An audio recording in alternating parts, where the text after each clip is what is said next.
Hare Krishna, Hare Krishna, Krishna Krishna, Hare Hare, Hare Rama, Hare Rama, Rama Rama, Hare Hare.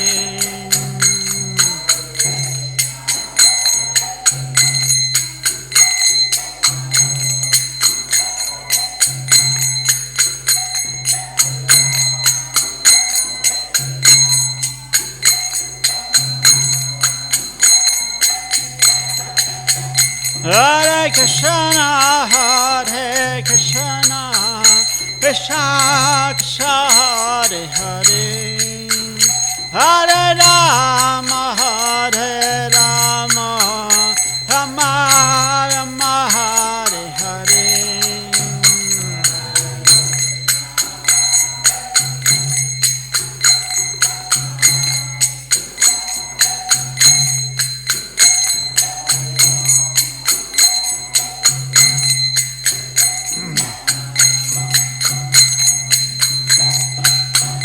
Jaya Prabhupada, Jaya Prabhupada, Jaya Prabhupada, Jaya Prabhupada.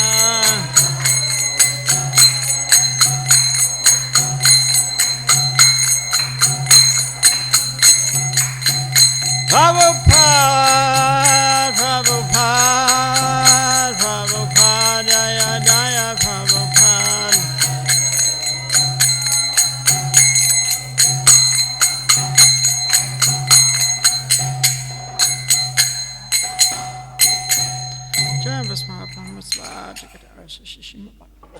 Srimad Prabhupada ki jai, Srimad Govinda ki jai, Srimad Bhagavatam ki Gopal. All glories to seven devotees, all glories to seven devotees, all glories to Shigu and Shigaranga.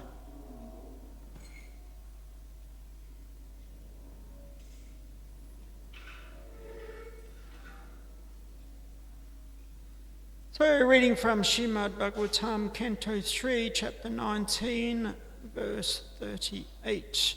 Om Namo Bhagavate Vasudevaya.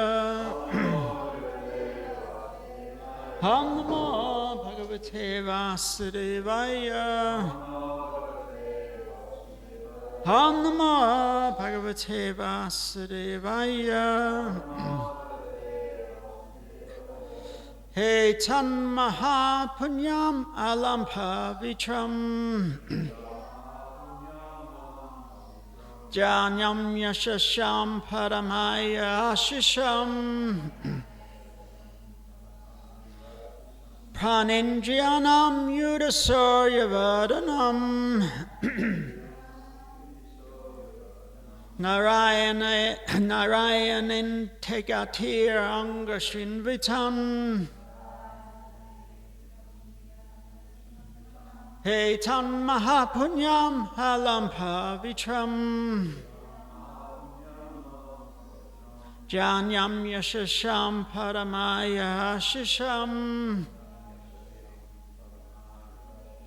Panindriyanam Yudasoryavadanam.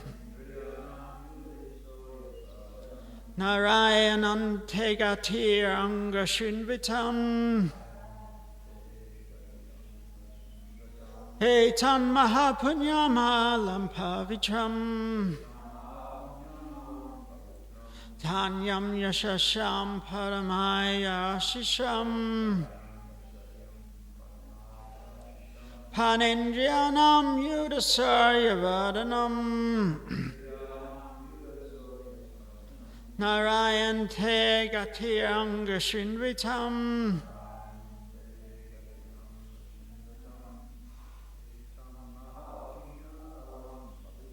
He Tan Mahapunyam Alampavitram. Janyam Yashasham Paramaya Shisham.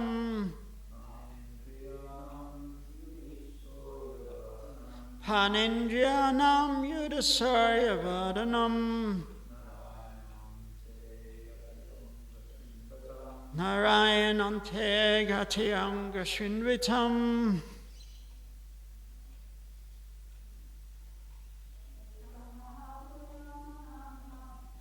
He Tan Mahapunyam Alampavitram. Danyam Yashasham Paramaya Shisham.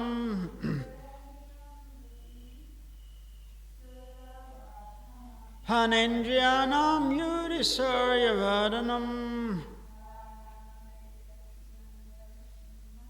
Narayanante Gatyanga Shinvitam. Word for word, Etat, this narrative, Mahapunyam, conferring great merit. Alam, very. Pavitram, sacred. Janam, conferring wealth. Yashasham, bearing fame. Padam, the receptacle. Ayaho, of longevity. Ashasham, of the objects of one's desire. Prana, of the vital organs. Indriyanam, of the organs of action. Yudi, on the field of battle. Surya, the strength. Vardhanam, increasing. Narayanaha, Lord Narayan. Ante, at the end of life. Gatihi, shelter. Anga, Odishonika. Shinvatam, of those who listen. Translation, Prabhupada Design, Grace A.C. Bhagavatam, Swami Srila Prabhupada Ki Jai. Translation, this most sacred narrative confers extraordinary merit, wealth, fame, longevity, and all the objects of one's desire. On the field of battle, it promotes the strength of one's vital organs and organs of action. One who listens to it at the last moment of his life is transferred to the supreme abode of the Lord, O dear Shonika. Purport. Devotees are generally attracted by the narratives of the pastimes of the Lord, and even though they do not prosecute austerities or meditation, this very process of hearing attentively about the pastimes of the Lord will endow them with innumerable benefits such as wealth, fame, longevity, and other desirable aims of life. If one continues to hear Srimad Bhagavatam, which is full of narratives of the pastime of the Lord at the end of this life, one is sure to be transferred to the eternal, transcendental abode of the Lord. Thus, hearers are benefited both ultimately and for as long as they are in the material world. That is the sublime result of engaging in devotional service. The beginning of devotional service is to spare some time and listen to Srimad Bhagavatam from the right source. Lord Chaitanya Mahaprabhu also recommended 5 items of devotional service, namely to serve the devotees of the Lord, to chant Hare Krishna, to hear Srimad Bhagavatam, to worship the deity of the Lord, and to live in a place of pilgrimage. Just performing these 5 activities can deliver one from the miserable condition of material life.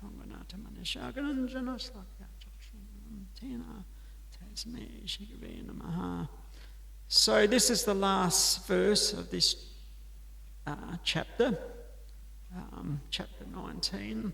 So we'll go on to chapter 20 on tomorrow. But so this brings to the end the pastime of Varaha slaying the great demon Hiranyaksha.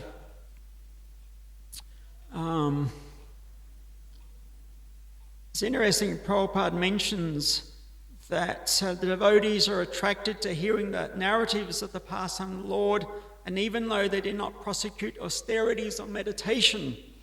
So sometimes we do get caught up, particularly how austere we can be. We make vows. I mean, no harm, but like Kartik, we might have made different sankalpas, different vows for that month. And maybe taking cold showers or getting up early or chanting extra rounds or etc., etc. But here, Prabhupada's saying these devotees who are attracted to the pastimes, they do not prosecute austerities and meditation. Of course, no harm in doing that, but we should be careful of not being artificial.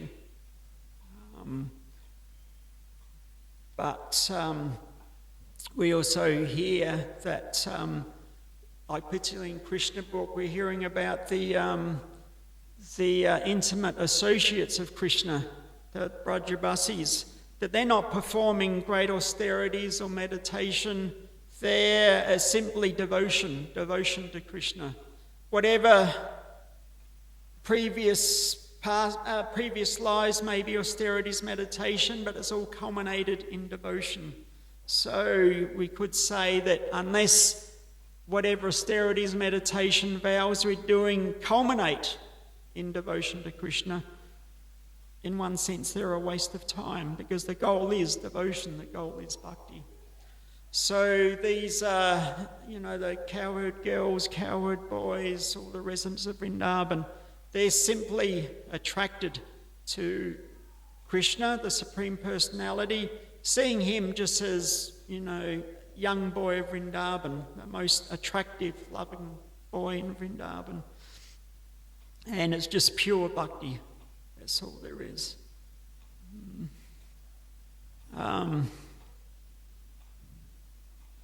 So this process of hearing the pastime of the Lord in Srimad Bhagavatam, they result in all desirable aims of life. So at the end of this life, one is sure to be transferred to the eternal transcendental abode of the Lord. So we hear that, if we're chanting Krishna's name at the end of the life, then we're transferred back to his abode. So that's ultimately the goal. But of course, Krishna is absolute. To be thinking of his form, to be hearing of his pastimes, to be thinking of his transcendental associates, this is all non-different to chanting his name. So if we're thinking of our Guru Maharaj, or we're chanting, the names of, or thinking of, the different residents of Vrindavan, thinking of the different pastimes, etc. This is all non-different from chanting Krishna's name. There is no difference, it's all absolute. So this is basically a blessing that Maitreya is giving, the blessing that if one is hearing this pastime attentively, then so many things are a result, come as a result. So in other words, he's offering the blessing. If you hear this is the blessing, this is the benefit you receive. So Vaishnava culture is basically based on getting blessings. This is one thing devotees are always very eager to get the blessings of other devotees, get the blessings of the spiritual master, blessings of their lordships, etc. So you could say the very basic idea of blessing is just simply sending good thoughts to others. You know, you're thinking well of others. And I have heard that if you're having, there's some tension between you and another devotee, you're having difficulty, there's been some harsh words or whatever, you're wondering how to deal with it. One remedy I've heard is you mentally place that devotee at the lotus feet of the Lord and wish them well, think good thoughts of them. And I find I've done it myself, and I find it's quite, because you're thinking well of a devotee, you're thinking of the Lord because you're placing the lotus feet, so it's all very auspicious, transcendental. So rather than, getting caught up in any negative thoughts or etc., it spiritualizes the whole thing and purifies your heart. And if you're thinking well of another person, then Super Soul is going to reciprocate. And hopefully whatever difficulty there is going to be resolved. So, of course, sometimes we hear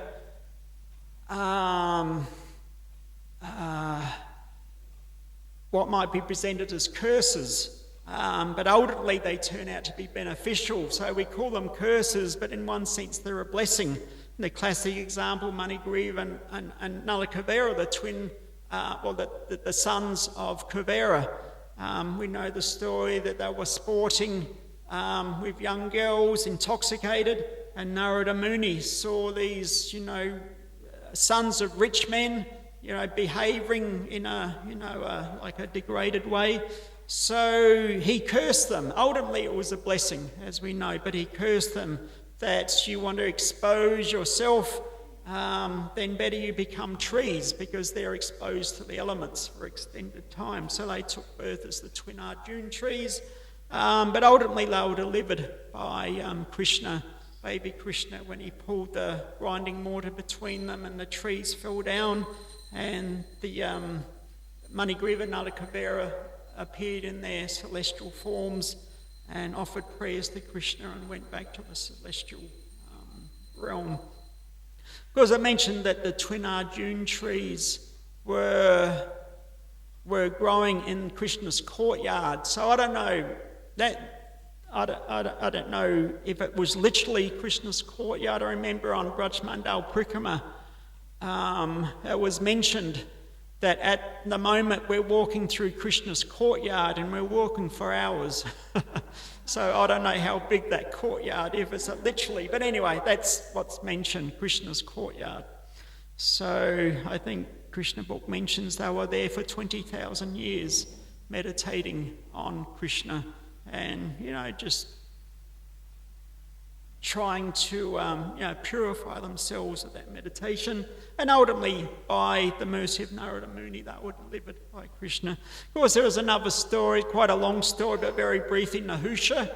He because Indra, due to a curse, he had to leave his post, and the other devas, they nominated Nahusha to take his place. And so that was well and good, but then he became a little bit proud, and anyway, the story goes on. Eventually he committed a grave sin against Agastya Muni, and Agastya Muni cursed him that you'll become a serpent. And Nahusha said, how will I ever get rid of this curse? And he said, ultimately Krishna will liberate you. So it came to pass. The story's in the Mahabharata that ultimately Krishna liberated him. So it might appear like a curse, but ultimately it is a blessing in the sense it's a rectifying that particular jiva and getting Krishna's blessings. So the very last verse of Bhagavad Gita, 1878, we hear that wherever there is Krishna, the master of all mystics, and wherever there is Arjuna, the supreme archer, there will also certainly be opulence, victory, extraordinary power, and morality. That is my opinion. So again, wherever there is Krishna, we're chanting his name, we're thinking of him within his mind, we're worshipping deity form, hearing Bhagavatam. This is all Krishna in different forms. So as long as we have Krishna in the centre of our life, opulence, victory, extraordinary power, and morality, so blessings are there. In Bhagavatam 10:7-13, we hear that Nanda Maharaj was very confident about the qualifications of the Brahmanas and their blessings. He was fully confident that simply if the good Brahmanas showered their blessings, the child Krishna would be happy. The blessings of qualified Brahmanas can bring happiness not only to Krishna, the Supreme Personality of Godhead, but to everyone, because Krishna is self-sufficient. He does not really require anyone's blessings, yet Nanda Maharaj thought that Krishna required the blessings of the Brahmanas. What then is to be said of others? In human society, therefore, there must be an ideal class of men, Brahmanas, who can bestow blessings upon others. So, of course, Nanda Maharaj, not seeing Krishna as God, but as his young son, and he desired, both him and Jasoda always wanting blessings bestowed upon their son to keep him safe. And in the introduction to our songbook, the Vaishnava Acharyas, it's written that it's like a blessing also. The paragraph, it's mentioned that all these songs have exquisite melodies, and it should be noted that these songs and verses are all explanations of pure devotional service, and that devotional service to Krishna is obtained only by the blessings of the spiritual master, which can be obtained by serving his desires perfectly. So as you know, the spiritual master is the transparent via medium. Krishna is more pleased when we're serving the spiritual master than trying to serve Krishna directly. Whenever we're doing deity service, it's always through the blessings and the via medium of the spiritual master. And so the Mangalarti song, it's like Govardhana. So Astakam, of course, means 8 verses, but there is, in one sense, a 9th verse that goes along with that. So you have the 8 verses, and the 9th verse is the blessings by one who sings attentively the Mangalarti song will get this benediction, which is the person who very attentively recites this Ashtakam to Sri Gurudev during the Brahma Muhurta is sure to achieve direct service to the lotus feet of Krishna, the very life and soul of Vrindavan, upon attaining his Vastu Siddhi, or pure spiritual form.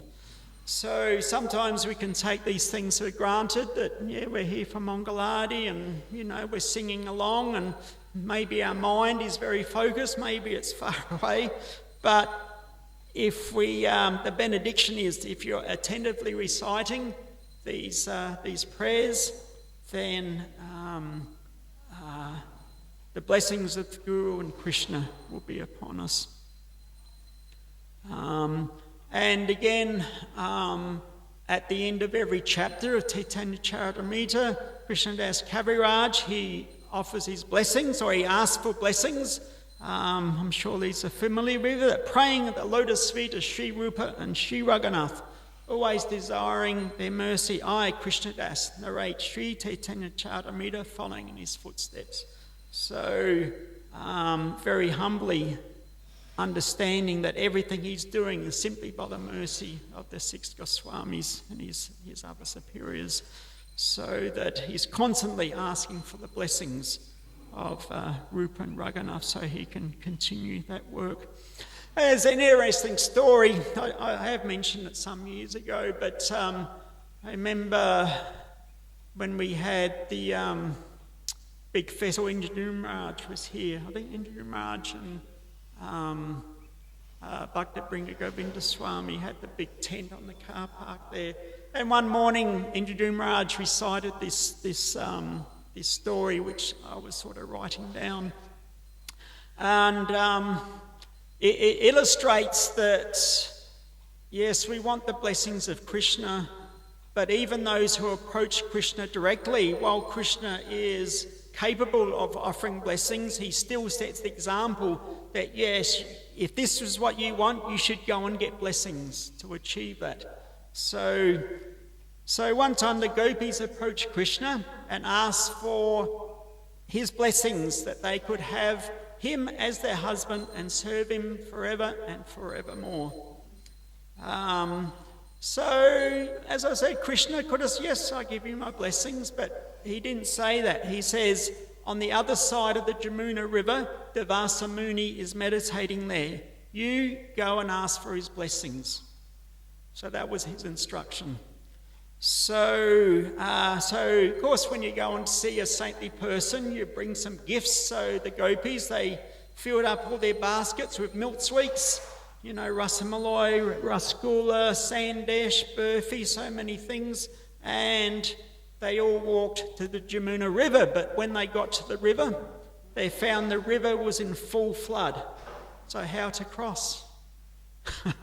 How to cross? So they went back to Krishna and said, well, Krishna, we can't cross the river to see Devasa Muni to get his blessings because the Jamuna is flooded. So Krishna, he said, so what you do, you go back and pray to Jamuna Devi that on the strength of Krishna's brahmachari vows, can we please cross? And so the gopis all looked at each other. Brahmachari? He's not a brahmachari. We're always his girlfriends. But anyway, they were simple village girls, so they all went back to the Jamuna River and in a big long line, holding hands, said, please, Jamuna Devi, please allow us to cross so we can get Devasa Muni's blessings. And immediately the river parted and they all happily crossed over. So they went to Devasa Muni's ashram and they all sat down. He was in, very intense meditation at that time. So they all sat down, and after some time, Devasa Muni, his meditation broke, and saw all these beautiful gopis sitting in front of him. And he said, yes, what do you want? And the gopi says, oh, please, Devasa Muni, we want your blessings that Krishna can become our husband forever and forevermore. And Devasa Muni said, yep, you've got blessings. And the gopi said, well, just like that. Said, yeah, my blessings are there. Now what have you brought me? And so they brought all the milk sweets and hundreds of milk sweets, and he was just eating and eating and eating, fully satisfied at the end. And so Devasa Muni said, okay, so full blessings, you can go back now. So the gopis were happy with that. And they got back to the Jamuna River, and then Jamuna River, of course, was still, roaring completely in flood. And so they went back to Devasa Muni, and they said, before they asked how to cross the Jamuna River, said, actually, one thing, dear Muni, that when we were crossing over, Jamuna River was flooded, and we went back to Krishna, and he says to pray to Jamuna River that on the strength of his brahmachari vows we could cross.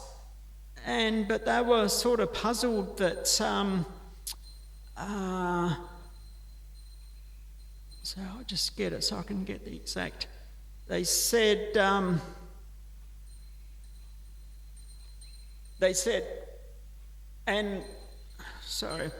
I'll get in a minute. So he asked Devasa Muni about the brahmachari vows, and Devasa, he smiled and said, yes. So when you're performing the rasa dance, you're the most beautiful young girls in the universe, and Krishna is by himself with you, but he just walks away. Complete renunciation. So therefore, Krishna is the topmost brahmachari. So with that, they were satisfied. They could understand. Okay. So, but one other thing, Devasa Muni, we can't cross back over the river.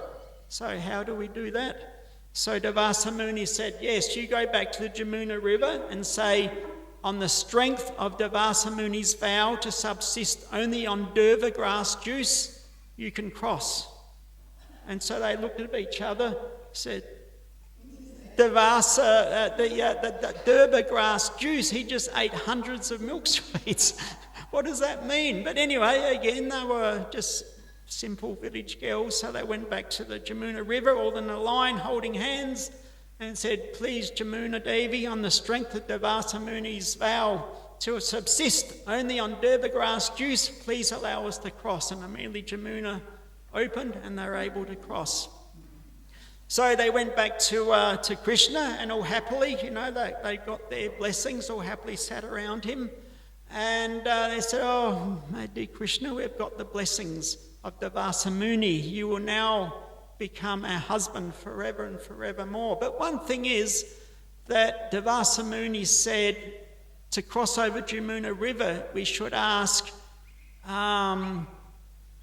to Jamuna Devi that on the strength of Devasa Muni's vow to subsist only on durva grass juice, that we're allowed to cross. But he just ate hundreds of our milk sweets, so what does that mean? And Krishna, he just smiled and said, yes, normally he does maintain that vow, but when he has the opportunity to take delicious prasadam prepared by the resident of Vrindavan, who are all my devotees, he will do that.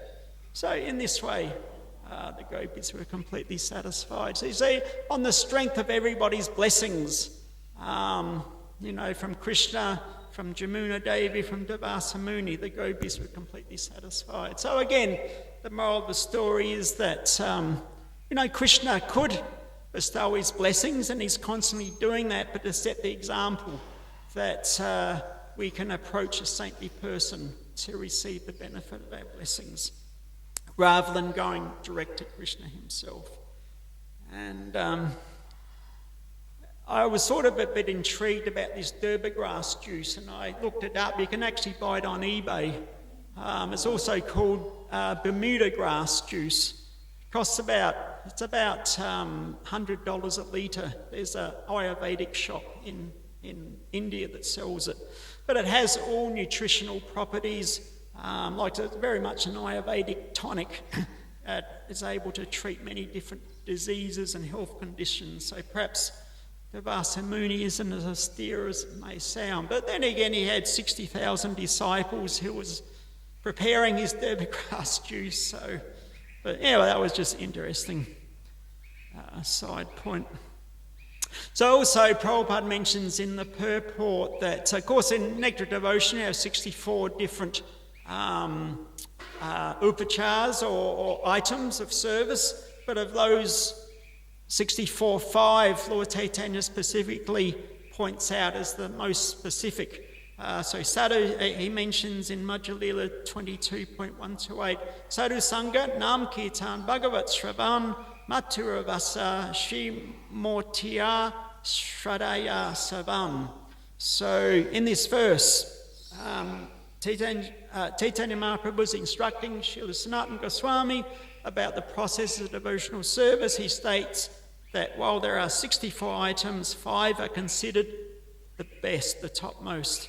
So first one, Sadhu Sangha, association of devotees, that associating with pure devotees and serving them, taking their instructions, is extremely beneficial to progress in devotional life. Number 2, Nam Kirtan, the congregational chanting of the holy names of Krishna. So Prabhupada says in this Kali Yuga, it is not possible to practice like all of the limbs of devotional service but the most important is Nam Sankirtan. So, and of course, Sankirtan means you're automatically associating with other devotees. So, of course, as mentioned, that Prabhupada mentioned the purport that all these 5 items, while they're the most important, overriding all of them is this Nam Sankirtan, that they're all brought to the most beneficial when they're associated with Kirtan. Number 3, Bhagavat Shravan, or hearing from Srimad Bhagavatam, specifically the pastimes of the divine couple, Radha and Krishna, from pure devotees. But again, also important, it's very important, but without singing Kirtan, one may not be able to relish the inner meaning of Srimad Bhagavatam. And we hear in Brihat Bhagavatam Rita that Gopal Kumar, he was chanting his mantra on the order of his guru, and he was chanting for a very, very long time, obedient to his guru's order. And at one time, his guru appeared before him and said, "For so long you've been chanting obediently to my order, but now you should be chanting out of love for Krishna." And Gopal Kumar said, "Oh, Gurudev, so how do I do that?" And his guru said, "By listening to Srimad Bhagavatam, you can be chanting out of love." That was the instruction.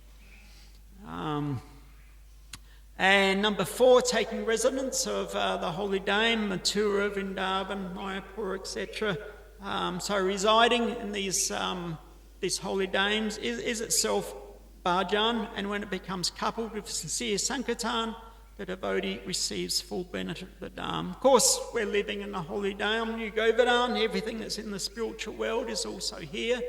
So we shouldn't think that we're missing out on the benefits of the holy Dham if we're engaged in service and sankirtan.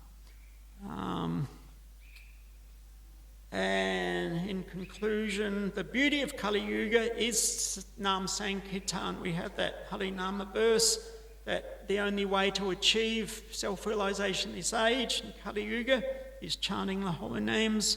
And one can just chant the names of the Lord with full intensity and enthusiasm, and it is sure that the seeker will be guided to Prema Bhakti very soon. Okay, so we'll end there. Thank you very much. We'll go on to chapter 20 tomorrow. Any questions or comments at all? Yes.